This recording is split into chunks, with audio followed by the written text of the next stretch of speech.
Awesome, awesome. Well, first of all, welcome everyone for joining Ian and myself on this webinar today. For those of you who don't know me, my name's Ben Hawkey. I'm the CEO of a company called Real Growth. We're a marketing company that works with real estate agents, helping them to build their database of homeowner leads. I'm also the co-founder of a company called Nurture. Nurture is a software tool that helps agents nurture their database and help convert those leads into listings over time. But today I'm lucky enough to be joined by Ian. Thank you, Ian, for taking time to join us. For those of you who don't know Ian is in the top 2% for Barfoot and Thompson and runs a successful team out of Pukekohe at Barfoot and Thompson. So, Ian, thanks for jumping on briefly for this webinar today. Thank you. Cool. So today what I'd like to discuss really is I want to talk about prospecting. I'll talk about pipeline building, how to build that pipeline, talk about referrals, how we can stimulate referrals and repeat business, how we should be nurturing our database. And then if we've got time, we can do a short demo of the Nurture app as well. But I guess to kick things off, some people might know you, Ian. There'll be probably some Barfoot agents on here who know you. Some people might not though. So before we dive into it, do you mind sharing a little bit about your real estate journey? When did you first get started, and what led you to pursue a career in real estate? Well, we could start, I suppose, at what led me to pursue the career. I was in banking, so I felt a little bit restricted by the corporate structure. So I kind of wanted to get out and cut my own track, so to speak, and control the outcomes myself rather than have managers decide what I was worth on an hourly basis, I suppose. It was a quick way to say it. So I jumped into the deep end and got into real estate. When did you get into real estate? 2014. Wow, right. So now it's been what is it, nine years? So can you? Well, it's actually been longer because let's turn you up. It's been a little bit longer because I had my license probably about 4 or 5 years prior to that to assist. That was back in the good old days where you could do open homes without being part of the company. So I used to do that on the weekend to help out. So I've been in and around it a lot longer, but yeah, 9 years-ish practicing effectively on my own. And so when did you really start to, I guess, grinding out 2014, when did you really start to see success, and what kind of numbers are you doing, at the moment, around about? I almost saw success straight away, not to be arrogant, but we sort of just got right into it. I budgeted for maybe having about 3 months worth of survival without sales, and I realized that was actually about a month and a half when all the hidden costs hit me. So I just had to start selling. So you got straight into it. In terms of numbers, I mean, this year has been tougher than others, but our team will do probably slightly over $1 million in commission. Well, nice, very good. So if we could take us back to those early days, or if we could talk to perhaps the people who might be, they're not doing $1 million in commission yet. What were some of those quick wins that got some runs on the board when you're starting out, and maybe you're still using them to win some listings in the short term? What are those low-hanging fruit that you're using from a prospecting point of view? I suppose the one of the biggest assets a new agent has is a lot of time. They're not servicing vendors or dealing with contracts and the like. So I just used that asset and did things that other people, or other agents, established agents particularly, didn't want to do anymore. So that was cold calling. I found cold calling better than door knocking in terms of efficiency of time. But some people might enjoy the door knocking more. I'd find a sale. I bought a database of landlines, and I would just call around that and just started establishing my own database of people doing appraisals and keeping in touch with them. And then when I got a listing, I basically just sold it almost every buyer that came to that open home house, and started from there. So, yeah. What does that look like in terms of, you pick up your first listing, right? how are you getting listings from those listings? If that makes sense. Like, what type of conversations are you having? Are they in the open homes? Are they emails? Are they follow-up calls? What does that look like? A combination. I mean, no, there's no silver bullet to any of this. I feel it is a combination of, and it's not reinventing the wheel. It's actually just doing what people know but aren't comfortable. So just having a strategy at the open home. What do you want from it? There's the old saying that once you've got the listing, it largely will sell itself. So you got to use it as a platform to just bring yourself forward, and then the people that are potential buyers or potential sellers, making sure you ask the right questions and moving forward in that way. If they are potential sellers but not selling right now, then it's about how you strategize around working that pipeline over the long term.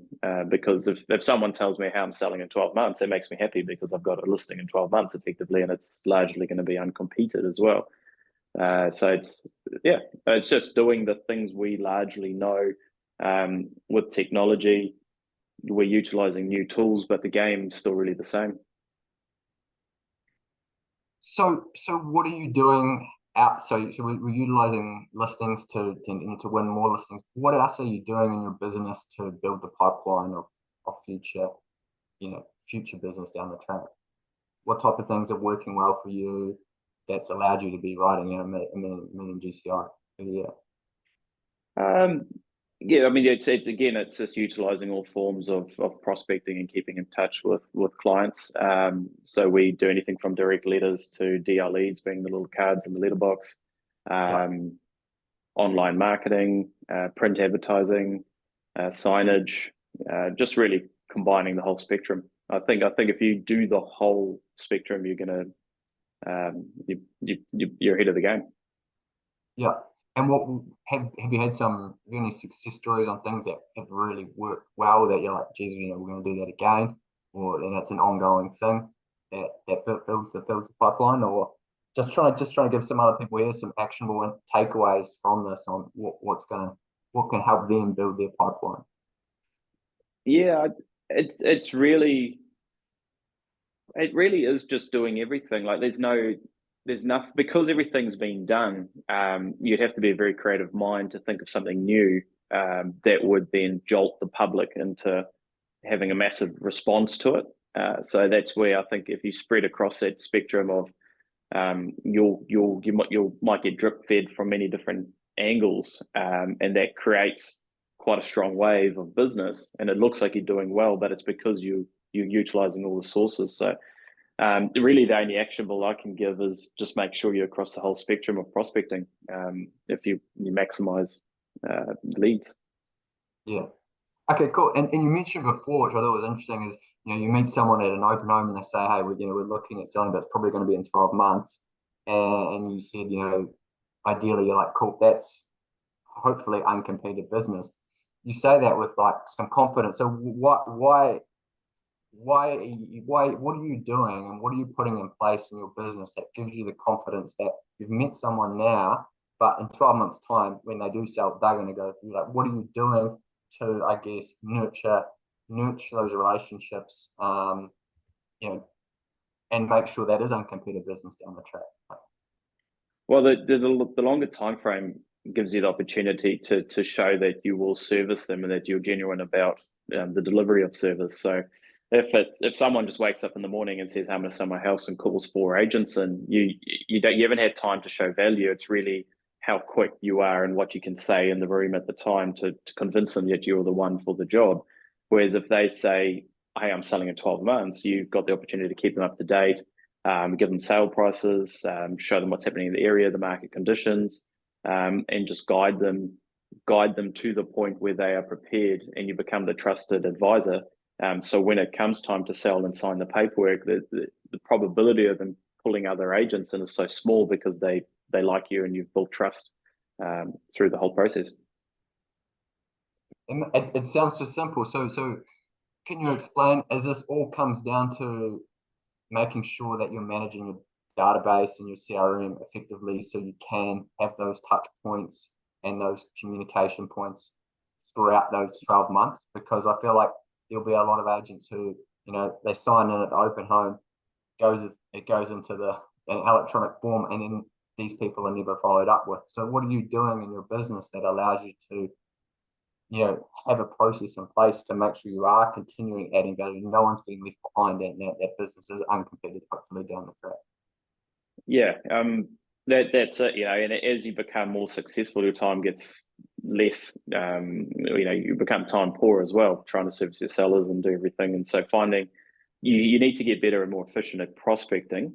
So every bit of data that comes into our database, every client has to have a purpose. We're not running a fat database; we're running a fit one. So I'm very happy to delete people out of the database because they generally just congest it, and you lose your quality leads within the sea of names. So people come in, and we set action plans against them effectively, and then it's about actually actioning those plans that you've set, because it's easy to set a plan and then when the task comes up, not feel like doing it. So it's really about consistency, hitting it every day, carving out time, nurturing that database right through in the various forms of or methods of dealing with clients and keeping them informed. It makes sense. Consistency. I'd love to come back to consistency and discipline, motivation. But on that, like, what are some of those action plans look like when someone comes in? Like, just to give us an idea, is it an email? Is it a text? Is it a phone? What does that look like? What does an action plan look like? I mean, if it's an open home source, they get a text straight away. Then it's an email as well. They get called back. I mean, it's probably most agents are doing that, call back within a few days of the open home. Understanding the needs, and then setting a plan against that person or for that person that is to do with their needs. So if it's someone, you got to identify the time frame and then assess the service you'll give them, because if someone says, hey, I'm selling in 12 months, you don't want to be calling them every second day and saying, hey, by the way, this is happening. I think you'll get offside with them. So it's kind of drip feeding them information, building to a crescendo as the time comes forward, and becoming more relevant to them closer to the end. But if they say, look, I'm going to sell in a month, then it's a whole different service plan. So it's really about understanding your client's needs and setting the appropriate service plan to them. Yeah, that makes complete sense. And so most agents here are using a CRM. They're mostly on one of those big vaults or the agent boxes or the Rexes. Everyone's got the same tools. Why is everyone not getting the same results here? And where do you see agents making mistakes and falling? And when it comes to prospecting and nurturing the database, where do you see people making mistakes? I mean, personally, the mistakes I've made is running too fat a database instead of a fit one. Because at the early stages, I just wanted to fill my database up with people, and I thought that would work. So that's something I've done, is running more slim yet efficient database, making sure you do set appropriate tasks against the client, and then actually doing the tasks, because it's a constant battle. It's like going to the gym. No one really wants to do it, but you should. So I think that's where the consistency and certain element of mind strength comes in. It's how big's your why. Do you really want to pick up that phone and make those calls? No one really wants to, but that's where the winners come out. Yeah. And that makes complete sense. And before I move on, I just saw a question. I thought I might as well address the question while we're on this topic. Someone's just asked us a question saying they've got 10,000 people on their database, right? It's obviously a very fat database, like probably, yeah. What's your suggestions, Ian, in terms of how do we filter that out and kind of clean away the fluff and have a fitter database? Like you said, would you be sending out an email? Would you make a plan to call every single one of them over a period of 6 months? Like what would you do if you had 10,000 dirty data? What would your thoughts be on that? Well, I mean, it's effectively where we were. So we took a few different angles to address it. There was an element of people that we were working with, so we just made sure their data was clean and tidy, and they had appropriate tasks, and then they could be forgotten about. There was the 4,000 or 5,000 buyers that had been through open homes over time that had limited information against them. At that point, it really depends how much energy you want to put into it, but to me it's worthwhile because it is, some people call the database the business base. So it's basically a business, so you need to look after it. So we discovered if buyers had bought properties, it's very time consuming, and then set plans against them to contact them and say, hey, look, we know you've bought this property 2 years ago, just wondering if you want an updated appraisal or whatever. And then understanding their needs at that point and then being able to set the appropriate tasks against it. My database tells me if people have unsubscribed or things like that. So then I know how to handle those types of people. Obviously, they might be a bit colder or they don't like the email format. So then calls become appropriate. But it's really, you've worked hard to gather that information. So delete the stuff that will add no value, but work hard to retain a lot of good data because it'll get you a lot of business in the future if you work it well. That's great. That's a great tip. So, actually put in the work in terms of, going through line by line, you're saying as well, seeing where these buyers buy. It might take research, but it takes a long time. It does. It's the punishment for not having done it better sooner. That's the way of looking at it. You only got yourself to blame. You only got yourself to blame. blame. Pretty much. Yeah. Well, hey, you mentioned before consistency, and consistency when it comes to marketing, consistency when it comes to communication with the buyers and the vendors on your database, past clients. My question to you, Ian, is how do you remain so consistent and disciplined when it comes to your prospecting? Like you maybe touched on it briefly when it comes to your why, but yeah, can you expand a little bit more about like how do you remain disciplined to just pick up the phone or to send those emails or to make those calls? Yeah, I think it is really about having a goal, because if you don't have a big enough reason to push through the pain and overcome that voice in your head saying they don't want to hear from you, type thing, then you're going to fall away and go to the pub, So it is really about pushing through it. That's sort of how I built into it, but now I almost have a bit of a sadistic mindset where I want to challenge my mind. When my mind says no, I want to do it just to show my mind I can. So it's a kind of a strange thing, but I make the calls. I particularly chase the calls I don't want to make now just to show myself I can. It's a bit of a game, but yeah, really, it's you just need a big why. Yes, that makes sense. It's all up here, isn't it? Really. Yeah, well, I read the David Goggins book, and it was very good. And he talks about tackling your mind, and I can see he has a lot of fun with it, because you listen to yourself and you're like, man, you're moaning a lot. And David Goggins writes it out and then reads it back and he goes, listen to this stuff. And then if you listen to yourself at that time, it's actually pretty pathetic. So you've got to overcome it. I like that. We haven't ever talked. No one's ever brought that up on the webinar before, so I like that actually, and that's something to take away for everyone, I think. Yeah, good. Yeah. Well, one of the things we spoke about when going with Diego was in regards to winning repeat business and also winning referrals from your existing and past clients. As you've grown and in the career, are you able to share some key activities that you think have been quite effective at winning that repeat business or getting that referral from that client? Yeah, I mean, the most simplest thing is just provide amazing service. It's most people are happy to refer people that they feel have really gone outside, over and above and given amazing service. So it's easier said than done, but that's definitely the biggest tool. And then they're also rewarding people that give you referrals, because they've I think referring someone, you take a risk on your shoulders that if the service isn't done right, then it falls on them and embarrasses them. So you reward them for the referral, and through maybe a gift or something, and then also reward them by doing great service, and it makes them look good that they've referred you and you've serviced them. So just doing really good work is the most simple way. That's pretty much how I get repeat business.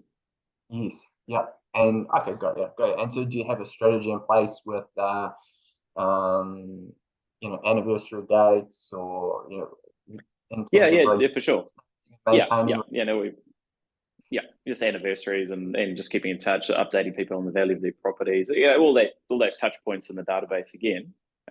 But what really stands out, nothing's going to beat good service. At the time of doing the work. But yeah, we've got all the systems of anniversaries and things. Yes, yes, it's kind of a must, isn't it? Really. It is. Yeah. So just one more question, and you got to go. And I want to keep these webinars really short and concise for people, so it doesn't take up too much of their day. But have you got any other tips or strategies on how you strengthen those relationships with the people on your database, like actionable tips, like is it an email once a month, is it a text message, like what are you doing to maintain just the average person on your database who isn't looking to sell anytime soon, so that they don't have a specific plan around them, but like have you got any tips or actionable insights? I think my biggest line of thinking is always adding value. There's so much noise in the world now with people communicating constantly that if you're not adding value, you just go into the junk folder basically. So it's when you think about communicating and being constantly the whole point is to constantly remind them that you're there. So when they think about selling, they think you. But how do you do it in a way that actually adds value to their life? That's really the trick. So we send out a monthly report that updates some people on sales in the area. Some people they're not thinking about buying, but agents will send them massive amounts of emails with new listings, and they look like, well, it's totally inappropriate. And then obviously I'm talking about a little bit here about your Nurture app. It's a value add and soft touch point that adds value to their life. It's nice and easy communication style through the text message, and they can understand what's happening in their area without it being too time imposing with a 10-minute call, so to speak. So that's one great tool. And then with the email, the monthly reports and the like, you got to do the whole spectrum. And this is a great complement to the spectrum. I think this messaging service. Would you be able to like what I've done? I think we've got 40 people here on the webinar. Like I can share my screen a little bit later after Ian heads off, and I can show you how Ian is using the Nurture app to nurture his database via text message. But just while we've got you here for the last few minutes, Ian, what would you say? Obviously it saves you time and energy on thinking who you're texting, but like what type of value have you seen Nurture provide you? Wow, I mean, it's started great conversations with people on my database that I might not have touched base with in 6 months. As we're getting better with our systems, it's more frequent. But I love the wording of the text is, "Hey, look, I know you're not thinking about selling, but here's some information on a property that's sold around the corner." So you straight away taking the salesy side out of it, the precious side, and just saying, "Here's something for free." And then a lot of people, they actually respond to it, say, "Hey, actually, we are thinking about selling. We'll probably do so after the election or something like that." And then you can start up a conversation. So it's a great, someone once told me prospecting is you're not trying to make gold, you're just trying to find the gold. And I think this can start up great relationships or great conversations from people going, "Actually, I don't think about selling, and thanks for letting me know, and I'll be in touch." And then you can formulate a plan. I love that, eh? I love that. Never heard that. You're not trying to make gold, you're just trying to find the gold, dig up the gold. Yeah. Well, that's it. It comes down to door knockers do you spend 10 minutes in a conversation with someone convincing them that they should sell their house? Or should you just keep moving through the homes trying to find the guy that says, "Hey, actually, I was thinking about selling. Thank you. Come on in." So I think it's a similar concept. What can you do, eh? What can you do? Bloody technology dropping out on you. But I'm back in here on my phone. We've still got plenty of people still here in the webinar. What I'm going to do, Ian's probably been knocked off, so we were just about to round it up anyway. But what I'm keen to do now is just to show you guys on this call how Ian uses Nurture the tool that he uses to nurture his database via text message. So what I'm going to do is I'm just going to share my screen and from my phone and show you exactly how it works. Now, if anyone can just drop in the chat or in the Q&A, actually in the Q&A, any questions that they have, we can just go from there. So hopefully everyone can see my screen here. Let's log in to the app. Bit of a mess here, but here we go. This is nurture-app.io. I'm just going to log in. I'm from my device here. Cool. So here we go. So what you guys are looking at here is what Ian would see on his app as well, but it would have local pukekohe sales. So as you can see here, there's recent sales that have been happening in my area. And when I click on, say, 11 Darcy Place, you can see the property is in red. This is the sale. And then I can see all of the people on my database in blue dots. So these are the people from my CRM system who live within close proximity to 11 Darcy Place in Massey. So we've got Mark Lucas, he's 81 meters away. Andrew, 132 meters away. So what Ian's doing is he's using this sale as an opportunity to touch base with the people on his database to let them know about the sale. And he simply does that by clicking send.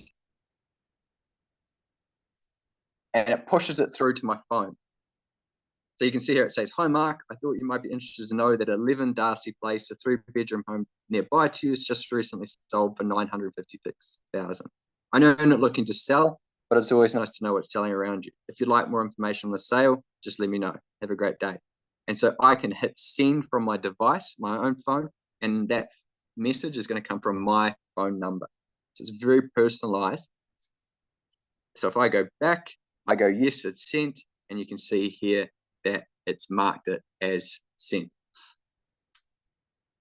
So that's basically in a nutshell how it works. You're basically utilizing recent sales, and these can be sales from any agency, not just your own sales, but it allows you to have those one-on-one text message communications with the people on your database. So that's in a nutshell how it works. You can change the message in terms of the template here. So you can tweak that. You can change the radius and say, show me sales that are 1 kilometer. Show me, sorry, people on my database who are 1 kilometer from the sale.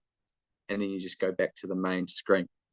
So this is just a great tool at keeping in touch with the people on your database. You can also add sales, so you can add your own add your own sale here as well. But basically, in a nutshell, you can see here now, 11 Darcy Place has 185 contacts on my database who live within 1 kilometer of the sale. So it's really valuable tool at identifying who are the right people to text or who are the right people to call. So hopefully everyone can see that okay. It's hard to do this all from my device, but if I go back to now our Zoom call, I'm happy to answer any other questions.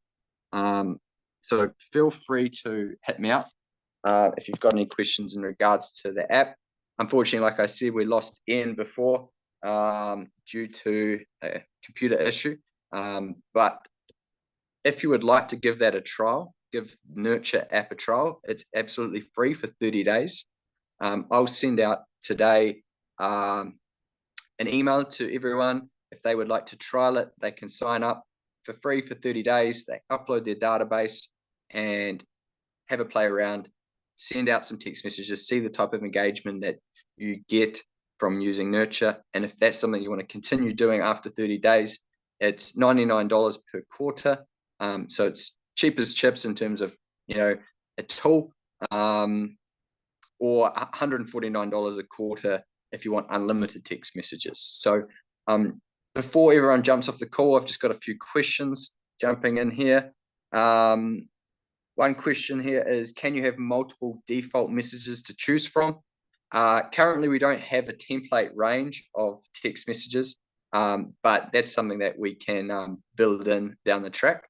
We're also going to build in just listed. So text messages where you can let people know about a property that's recently been listed around the corner from them. So we're going to add in just listed functionality as well.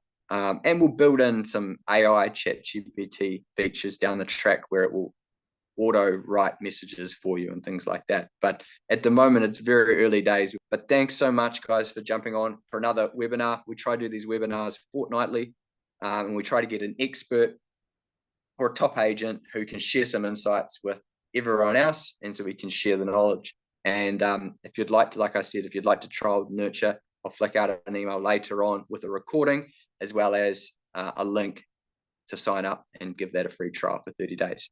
But in the meantime, thanks so much, guys. I'll just answer any remaining questions. And yeah, talk soon.